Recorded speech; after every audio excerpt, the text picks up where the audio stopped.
apresentar o nosso querido palestrante da noite de hoje. Então, Graça, apresente o nosso palestrante. Meu Deus, apresentar o Jean. O Jean já é da Casa Espírita Bezerra de Menezes.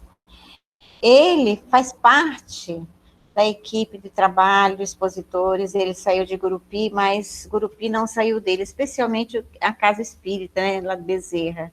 Trabalhou muito tempo com a gente nessa exposição doutrinária e continua ligado. É um expositor trabalhando aí, igual ele disse, ele não para, né? Ele frequenta o CEAP, é trabalhador lá do CEAP, juntamente com Silberto Moreira e outros companheiros, e também lá em Miracema, trabalhando bastante também lá no centro, juntamente com a... esqueci o nome dela agora. Com a Jane. Jane. O Centro Espírita lá, você lembra o nome? Eurípides Barçanufo. Eurípides Barçanufo, é isso mesmo. Então, Jean, você é um colaborador de Jesus. Seja bem-vindo, estamos juntos para ouvir você falar desse mestre amado, né? Fique à vontade, meu irmão. Muito obrigado por ter aceito o nosso convite.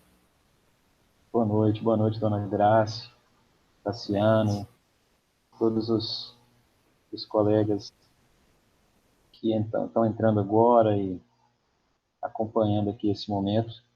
Eu estou muito feliz por estar aqui novamente, participando de um encontro nesse centro espírita no qual eu tenho um afeto muito grande, um vínculo muito grande. Eu estou vendo outras pessoas muito queridas entrando aqui também. Saudade, Lucirei, Suzana, Dona Eliane, pessoas que eu não vejo há algum tempo, mas sempre guardo na lembrança e quero sempre agradecer a oportunidade que é da gente poder se encontrar sob a luz da doutrina espírita, né? Eu acho que é um grande presente que a gente ganha, né? De poder promover os encontros, tendo o debate sobre a doutrina, a reflexão sobre a doutrina espírita, sobre o cristianismo como nosso grande pano de fundo, né? Tendo os ensinamentos do Cristo como nosso caminho. Bom, mas vamos ao tema. Hoje nós vamos falar um pouquinho sobre um tema presente no Evangelho segundo o Espiritismo, no capítulo 11, amar ao próximo como a si mesmo. Tem uma passagem muito conhecida que dispara, né, o debate sobre essa frase que Jesus deixou para a gente, e que eu acho que vale a pena a gente retomar e contextualizar essa questão para que o entendimento sobre essa frase, sobre essa mensagem, possa nos ficar mais próximo, né? Nos ficar mais compreensível. Bom, lá em Mateus, no capítulo 22, versículos 34 a 40, tem a seguinte passagem.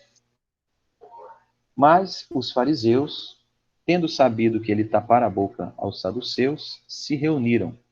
E um deles, que era doutor da lei, foi propor-lhe esta questão para o tentar. Mestre, qual o mandamento maior da lei? Jesus respondeu: Amarás o Senhor teu Deus de todo o teu coração, de toda a tua alma e de todo o teu espírito. Este, o maior e o primeiro mandamento. E aqui tendes o segundo, semelhante a esse. Amarás o teu próximo como a ti mesmo. Toda a lei e os profetas se acham contidos nesses dois mandamentos. Bom, é interessante a gente tentar entender um pouco melhor esse contexto, né? Porque ele diz muito. A maneira como é contada essa passagem, ela diz, ela trata de vários detalhes que acho que vale a pena a gente ressaltar. A primeira questão é Jesus falar sobre a frase amar a Deus acima de todas as coisas e ao próximo como a si mesmo. Ele unia essas duas questões, né? Ele responde à pergunta unindo essas duas dimensões do amor, né? E aí ele acrescenta, está aí toda a lei e os profetas, né? Ou seja, está reunido nessas duas frases tudo aquilo que a gente conhece de ensinamento e que pode ser canalizado para aquilo que a gente chama de filosofia cristã, né? Ou para nós espíritas, também de doutrina espírita. Essa é uma lição, ela me chama muita atenção, essa lição, né? Primeiro que é uma lição de difícil compreensão, né? É difícil a gente entender com profundidade isso. Eu costumo brincar que quando a gente, mesmo que a gente tenta, às vezes a gente não compreende. Né? Às vezes quando a gente compreende, por ela ser muito difícil, às vezes a gente não quer tomar isso como prática. E às vezes quando a gente se convence de que quer tomar isso como prática, na maioria das vezes a gente fracassa em tentar conseguir assumir essa conduta, né, como nossa. Então, é uma lição muito profunda, né? Não é à toa que Jesus fala que aí estão reunidos todos os conhecimentos cristãos, mas ao mesmo tempo ela é possível de ser compreendida e possível de ser adotada como uma prática nossa. Né? Bom, no início da passagem, né, é citada a questão dos fariseus e dos saduceus, né, doutores da lei mosaica, né, e da forma capciosa como é feita a pergunta a Jesus. Né? Ou seja, os fariseus tendo entendido que Jesus já tinha tido alguma situação que tivesse gerado um constrangimento, né, ferido o orgulho dos saduceus, alguém vai propor a pergunta para Jesus no sentido de, entre os 10 mandamentos, né, qual seria o melhor deles? Né? Qual seria o mandamento maior da lei mosaica? Né? Ou todos, entre os ensinamentos da lei mosaica, qual seria aquele mais importante? Né? Esse tipo de pergunta, né, se Jesus responde à maneira como lhe foi proposto, ele poderia gerar situações de constrangimento em relação a outros ensinamentos que não aquele que ele elegesse na resposta. Né? Então, evitando essa situação, Jesus abre um novo caminho de entendimento. Né? Ou seja, qual o grande mandamento da lei? Aí ele vai dizer, amar a Deus e amar ao próximo. E aí ele vai incluindo elementos para ajudar a gente a entender isso, a compreender isso. Né? Então, amar a Deus, que é uma compreensão até mais direta, mais objetiva, e amar ao próximo. E ele dá uma referência para a gente de como amar ao próximo. E amar a Deus, em tese, é mais fácil. A gente já tem essa relação com a religiosidade, com o sagrado, né? Essa certa necessidade de se conectar, né? De se religar com algo maior, com algo que a gente sacraliza. E aí ele fala, ele leva isso também para a questão do próximo, do outro. Né? E ele dá uma referência para a gente entender de como seria esse amor ao outro. Né? Aí ele fala assim, como a ti mesmo. Você ama o outro como você ama a si mesmo. Mas ele faz uma outra conexão importante na frase dele, além da referência, né, que ele dá para a gente amar o outro. Ele vai dizer assim que o segundo ensinamento, amar ao próximo, é semelhante ao primeiro. Ou seja, ele cria uma conexão de não deixar essas situações se posicionarem numa escala hierárquica. Ou seja, né, vamos dizer assim, né, reorganizando a pergunta que foi feita para ele consegue passar todos os ensinamentos com o cuidado de dizer que não há nada mais importante do que o outro nessa relação e nessas condições que ele propõe. Né? E ele reafirma, né? Todo o ensinamento dele está nessas duas frases. Não só dele, como aquilo que veio antes dele. Né? Toda a lei e os profetas estão aí. Né? Ou seja, toda a moral de Jesus, ela está resumida no sentimento do amor. Toda a moral de Jesus está resumida em atitudes em favor do nosso próximo, em atitudes que nos aproximam da condição de irmãos. Não é só essa passagem de Jesus, só esse ensinamento em que ele fala isso. Se a gente buscar no Evangelho, no texto bíblico, no legado cristão, tem várias outras frases, vários outros ensinamentos em que ele propõe isso sob outra roupagem, né? Quando ele fala, bem-aventurados os pobres de espírito, bem-aventurados os puros de coração, bem-aventurados os brandos e pacíficos, os misericordiosos.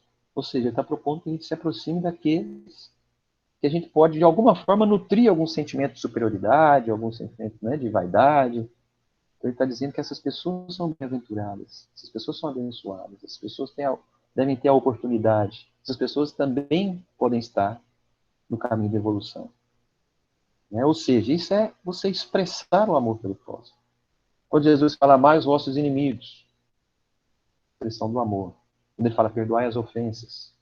Quando ele fala, praticai o bem sem ostentação. Ele fala, julgar a si mesmo antes de julgar os outros. Ou seja, tem inúmeras citações de Jesus que transitam por esse universo do amor. Né? E Jesus foi tão à frente do seu tempo, né, como ainda o é, um ser espiritual, que nos guia, nos comanda, nos propõe uma organização planetária. Ele não só recomendou isso, né, mas ele deu o exemplo e colocou isso em prática e colocou essas questões como uma condição única para a felicidade. Jesus coloca como o único caminho para a felicidade amar ao próximo e amar a Deus. Né? Fazer pelos outros o que gostaríamos que os outros fizessem por nós. Por isso que ele fala, ama o próximo como a ti mesmo. O que você gostaria de receber, você faz pelo outro. Então, em tese, nós não podemos alegar que não sabemos o que fazer pelo outro para expressar o nosso amor por ele. Porque nós sabemos exatamente o que nós queremos que as pessoas façam conosco, né? Para que nós possamos nos sentir amados, nos sentir acolhidos, né? Nos sentir contemplados com as oportunidades que possam, porventura, surgir no nosso caminho. Né? Nós sabemos exatamente quais os nossos deveres para com o próximo. É só a gente se colocar no lugar dele. Esse é o exercício diário proposto por Jesus, cotidiano. Né? E é engraçado que essa ideia de Jesus, quando ele trata dessa questão, desse movimento, né, de se colocar no lugar do outro, não é uma novidade hoje, não era uma novidade na época. Né? Não só dentro da religião judaica, mas em outras propostas, né, filosóficas, ou de pensadores como Confúcio, por exemplo, chinês, já falava, não faça aos outros o que você não quer que seja feito a você. Né? Confúcio trabalhava muito com essa questão da moralidade, né, daquilo que ele entendia como os procedimentos corretos nas relações sociais, com o conceito de justiça, de sinceridade, de honestidade. Né? Ou seja, não eram ideias novas, mas eram ideias que precisavam ser constantemente reavaliadas, refletidas, repensadas, né? Assim como ainda são hoje. Né? Ou seja, é meio que um manual, um guia, né? Para a gente tomar como padrão. Então, há essa lógica, se colocar no lugar do outro, fazer esse movimento, retomar isso, pensar nas questões do que eu gostaria, de como que eu gostaria, para que essa troca seja feita, né? E a lógica de Jesus, a lógica dele trabalha com essa questão do fluxo contínuo, né? E quando eu faço isso pelo outro, e o outro está na mesma, vamos dizer assim, na mesma dimensão de pensamento, né? O outro também faz por mim e faz por outros, e isso vai virando uma teia, né, com um nível de abrangência muito grande, né, que a gente pode chamar, a partir da proposta de Jesus, a teia do amor. Mas a gente pode se perguntar, né, voltando aí para a frase, como que a gente ama o próximo? Como seria concretamente essa questão? Jesus dá uma boa dica, né, de propor esse canal, né, de amar a Deus. Eu acho que ele, como a gente, repito, a gente tem mais facilidade de pensar no amor a Deus, né, ele coloca isso como um canal para a gente entender como que a gente pode chegar no amor ao próximo. Né? E eu acho que aí a gente tem já uma grande lição, entre tantas outras, uma grande lição dessa proposta, né, dessa frase. Jesus faz essa comparação até para dar, vamos dizer assim, um implemento didático, né, para facilitar a compreensão, o entendimento sobre isso. Inclusive até sobre o papel nosso em relação à religião, né, aquilo que a gente professa como fé. Né? Quando ele coloca no mesmo patamar de importância o amar a Deus e amar ao próximo, A gente precisa entender que a religião, né, onde a gente tem a oportunidade de compreender melhor e se aproximar melhor desse amor a Deus, é apenas um canal, um espaço de aprendizado para que eu possa amar o próximo. Ou seja, o papel da religião, ele precisa também ser reorganizado por nós, né? Não é o espaço só do solicitar, do pedir, ou do para mim. É um lugar em que eu posso entender o meu papel em relação ao outro. Né?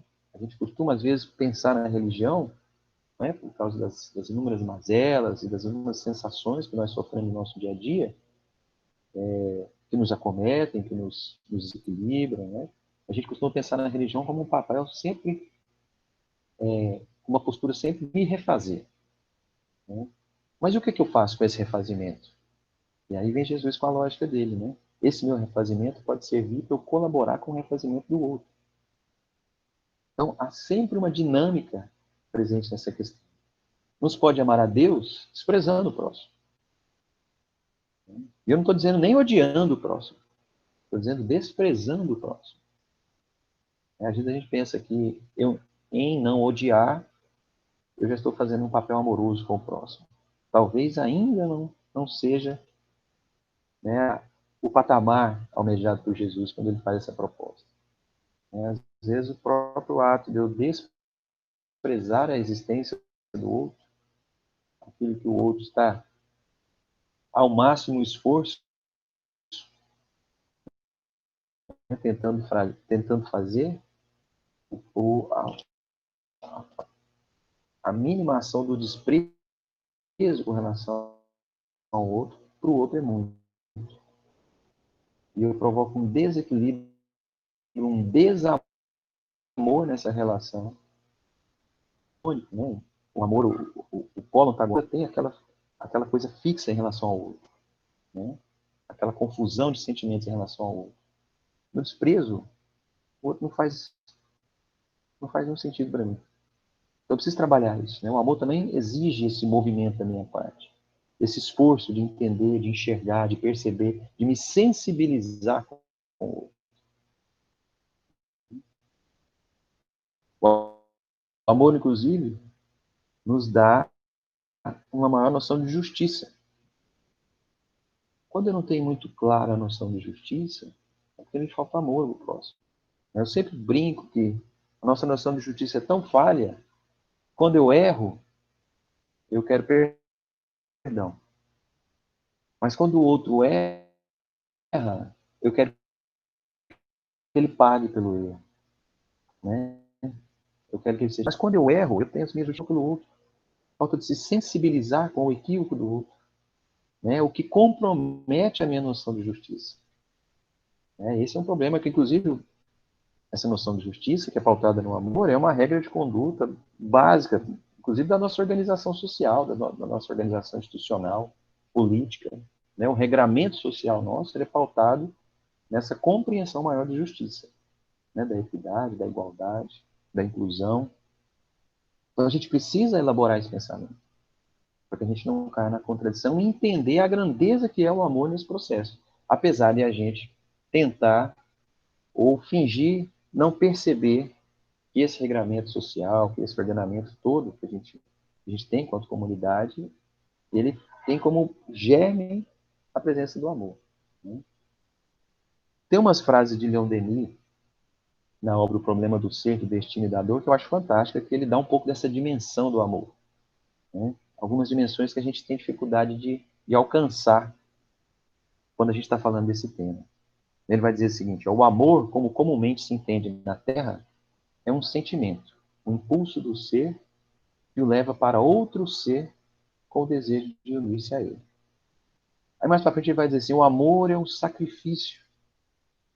Né? A gente não costuma facilmente associar o amor a sacrifício. A gente associa amor a outras questões. Mas o amor é um sacrifício, como eu falei agora há pouco, exige da minha parte uma atenção, um cuidado, uma sensibilidade, né? Um movimento na direção do outro. Aí ele avança: o amor é uma força inexaurível.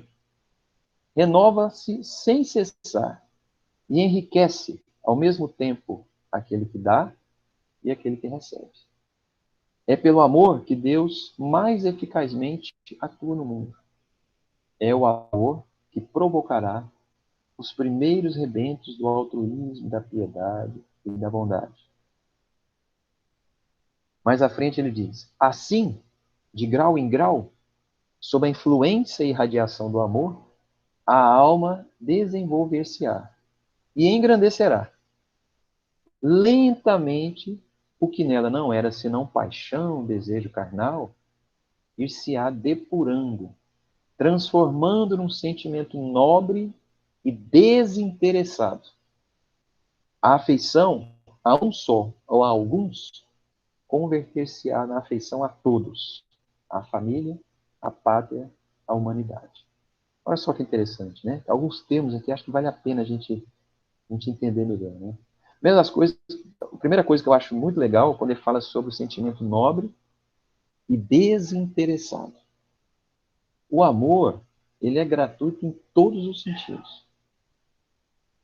Se a gente não tem a gratuidade como uma dimensão básica, né, do amor, não é amor. Pelo menos ainda não. Né? A gente ainda confunde muita coisa com amor. Ou pelo menos a gente nomeia muita coisa de amor. Se eu não tenho a gratuidade nesse sentimento, não é amor, é outra coisa. Muitas vezes eu procuro imprimir e cobrar do outro, né, daquele que eu estou dizendo que estou direcionando meu amor, um retorno em relação a esse meu sentimento, essa minha entrega. Então, se eu tenho essa sensação de que o outro está me devendo algo pelo amor que eu estou direcionando a ele, ou pelo menos para aquilo que eu estou chamando de amor, ainda não é amor. Né? Se eu cobro do outro alguma coisa em relação a mim, às minhas carências, eu ainda não estou falando de amor. A gente costuma confundir muito amor com possessividade pelo outro, né? Com a posse do outro. Então, a gente precisa repensar isso. Né? A coisa não é por esse viés. Né? O amor, ele é gratuito e desinteressado. Desinteressado no sentido que eu não tenho nenhum interesse em ter uma retribuição daquilo que eu ofereço ao outro. Olha só a grandeza desse sentimento. É isso que Jesus está falando. É isso que nós devemos buscar. Então, se meu amor ainda depende do que o outro faz por mim, eu preciso reelaborar esse sentimento. Eu preciso entender isso. Isso que eu falei no início, né? A proposta é de difícil compreensão. E quando a gente compreende, a gente tem dificuldade de aderir, porque é muito difícil eu não querer nada em troca né, do outro em relação a mim. É difícil abrir mão disso. Então, a gente precisa batalhar nesse sentido, caminhar nessa lógica. Né? Bom, a própria vida, essência de tudo, não seria possível sem a lei do amor. Né? Essa lei, esse dimensionamento que permite a cada um de nós viver, inclusive, o caminho da evolução. Né? Inclusive, a evolução do caminho, o caminho da evolução do bem comum. Porque é só aí que a gente consegue entender um pouco, ter lapsos daquilo que a gente chama de felicidade. Porque o amor e a felicidade, eles vão caminhar juntos ali. Sendo que o amor é a causa e a felicidade é o efeito. Lembrando que ninguém é infeliz também por natureza, né? A infelicidade momentânea é um processo que é doloroso, gera um sofrimento, mas aí é só o amor que consegue, aos poucos, dissipar, né, essas questões.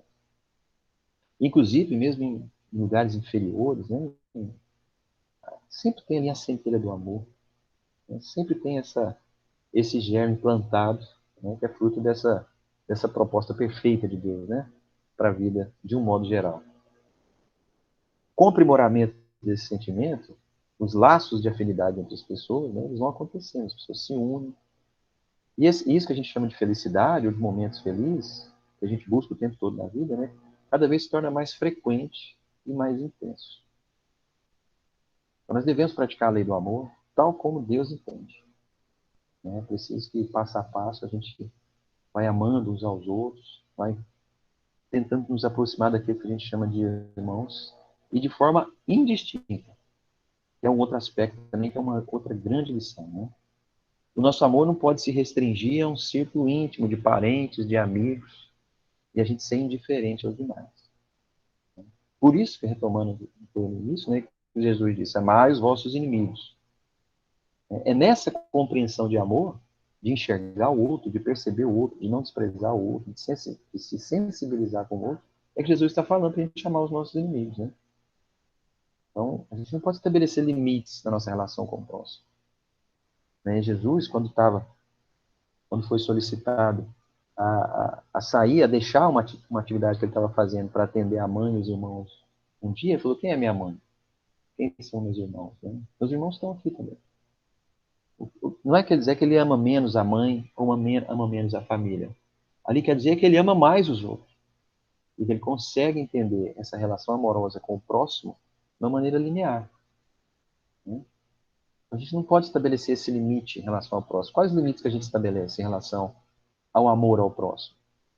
Muitas vezes ele está circunscrito no âmbito da família, muitas vezes ele está circunscrito no âmbito da religião, muitas vezes esse limite está circunscrito no âmbito das crenças político-ideológicas, na nacionalidade, na regionalidade. Né? Parece que só esses merecem o meu amor. Só esses que eu elejo como afins, como aqueles que me entendem, que convivem comigo. Né? Então, na verdade, Jesus está falando de um amor que não há fronteiras. Eu não posso acreditar que só aqueles que pensam de forma parecida a mim é que merecem o meu amor, a minha atenção. Né? Aquele em que eu tenho a diferença no crer, também, aqueles que estão para além da minha família, do meu grupo de amigos, também me merecem. Né? Aqueles que moram em outros países, em outras regiões, a gente tem a tendência social de criar rivalidades entre esses espaços. Né? E a gente muitas vezes acaba comprando essa briga, que não é uma briga que deve ser impedida nessa simplicidade, ou seja, ela deve ser ressignificada por nós, porque nós temos, vamos dizer, percepções anteriores que são muito mais nobres do que eu acreditar que eu não gosto de uma pessoa porque ela gosta de fulano, ou porque ela acredita, ela tem essa vertente política ideológica, porque ela tem outra religião, né? Muitas vezes a crítica sai da nossa boca simplesmente porque o irmão pensa diferente, age diferente. Na verdade, o limite do próximo que Jesus propôs é não ter limite. Né? É a humanidade inteira. E se a gente tomar como referência os mundos superiores, lá é o amor recíproco que harmoniza as coisas. Não adianta a gente falar que quer mudar, né, o patamar do mundo, eu quero ir para mundos superiores, se eu não mudo a minha maneira de enxergar o próximo. O que harmoniza lá não é o mundo, não é a matéria. O que harmoniza é a maneira como eu exerço meu amor com relação ao outro, e o outro exerce o amor dele em relação a mim e a todos os outros. Nessa construção de adiantamento, ela vem por essa situação, esse esforço de harmonização. E lógico que os efeitos disso são o melhoramento moral, a felicidade, enfim, né? Melhoramento vamos dizer, das condições sociais, né? E a presença de mais momentos de felicidade, né? Da intensidade desses sentimentos nas relações humanas. Bom, agora é outra questão, né? Como que a gente pode proceder? Tem uma outra coisa também, né? Tem a questão do livre-arbítrio. Então, a nossa jornada é imensa, né? E é possível a gente crescer na velocidade que a gente estabelecer, a gente evoluir na velocidade que a gente estabelecer. Né? Mas quanto mais eu avanço nessa lógica, nessa caminhada espiritual, certamente maior é a minha participação no equilíbrio, né? No convívio, em um ambiente mais ameno. Né? Ou seja, né? O sentimento do amor, ele é meio que uma liga para que as coisas possam se harmonizar, se organizar, né? E se estabelecerem dentro de uma outra lógica. Né? Mas como é que a gente pode tirar o melhor proveito disso? É o nosso esforço. Não tem outro caminho. Né? O nosso esforço em amar de forma indistinta. Não tem outro caminho. E para isso a gente pode proceder ouvindo a nossa consciência.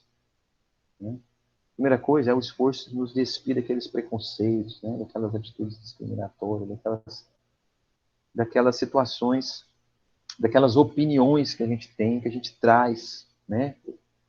Essa bagagem que a gente traz. Tudo isso precisa ser reorganizado, ressignificado. Né? Muitas coisas dessas foram úteis para a gente um dia, mas hoje muitas coisas acabam nos atrapalhando, né? Embora a gente tenha dificuldade, a gente tenha apego a elas. Né? Porque isso nos dá, de certa forma, uma segurança. Né? Abandonar conceitos antigos é você se jogar numa situação de novo, né?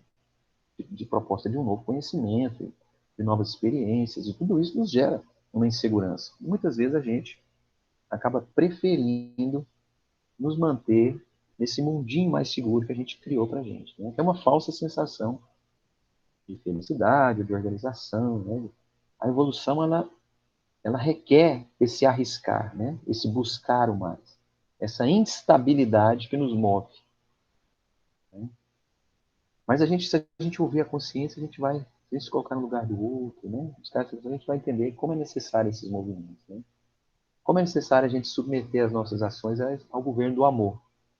A nossa consciência vai sempre responder em relação a isso. Basta a gente consultar. Né? Isso não somente evitará que a gente caminhe por caminhos que não vão nos acrescentar nada, como vai fazer com que a gente se atire em caminhos da bondade, né? Do exercício da bondade, do exercício da caridade, né? Da efetivação do amor. Bom, resumindo, para a gente fechar, então, eu diria que não é possível amar a Deus sem amar ao próximo. Porque Deus se manifesta diante de nós na pessoa dos seus filhos, dos nossos irmãos. Aquele que verdadeiramente traz dentro de si o desejo de amar a Deus e observar seus mandamentos, estende esse amor a todas as pessoas, porque reconhece nelas criaturas criadas por Deus. Nossos irmãos, né? Na divina paternidade.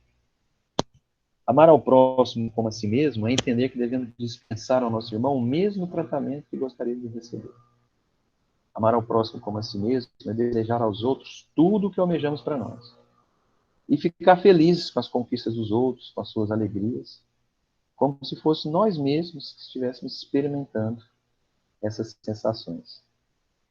Amar ao próximo como a si mesmo é consolar o irmão, né? Às vezes triste, com dificuldade, né? Está passando por alguma dor, alguma aflição.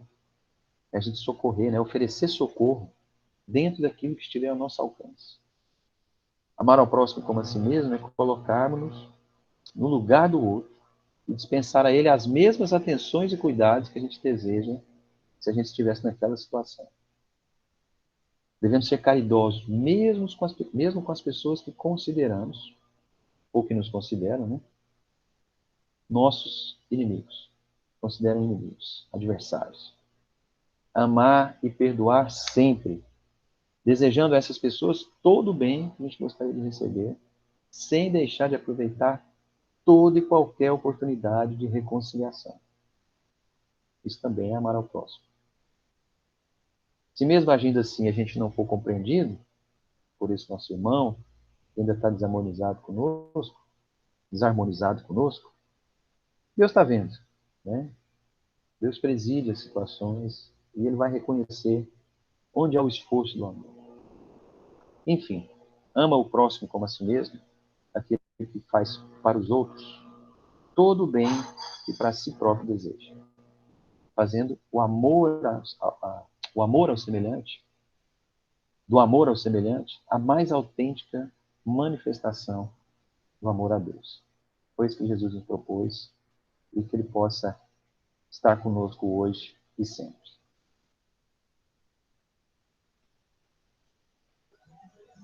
Muito obrigado, meu amigo Giancarlo, pelas lindas palavras.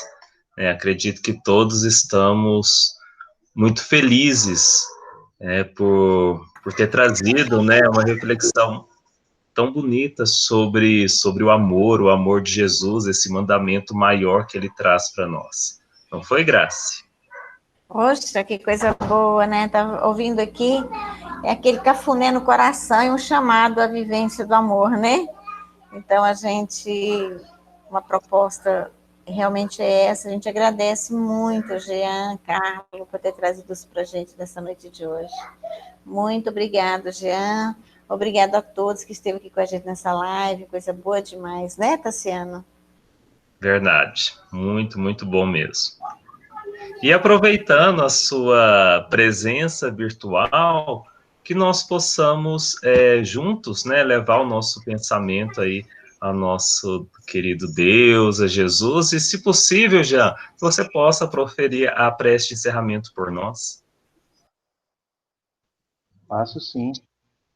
Primeiro eu quero, mais uma vez, mandar o meu abraço aqui a cada uma que está conosco aqui nessa noite. Muito feliz de poder compartilhar um pouquinho aqui do nosso tempo com alguns amigos, né, algumas amigas que durante muito tempo conviveram comigo em Gurupi. Muita saudade de todo mundo, muita saudade desse tempo. Acho que foi muito construtivo, né? Dona Graça falava no início da questão do trabalho já como palestrante, mas eu lembro que eu trabalhava na sopa no sábado pela manhã, isso, não sei, há quase 20 anos atrás, né, Dona Graça? Foram experiências muito bonitas e muito Eu importantes. pulei essa parte porque você é muito novo, não quis falar desse tempo anterior.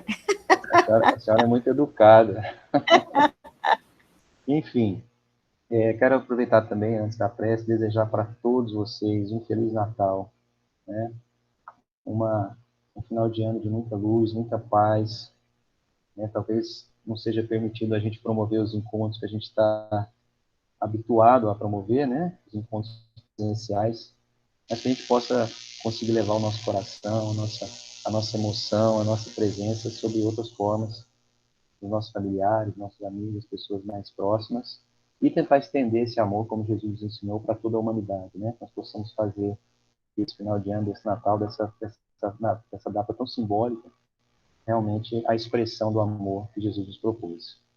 Então, vamos aproveitar e fechar nossos olhos e agradecer a Deus pela oportunidade do encontro, pela oportunidade da conversa, da reflexão, do estudo, do aprendizado.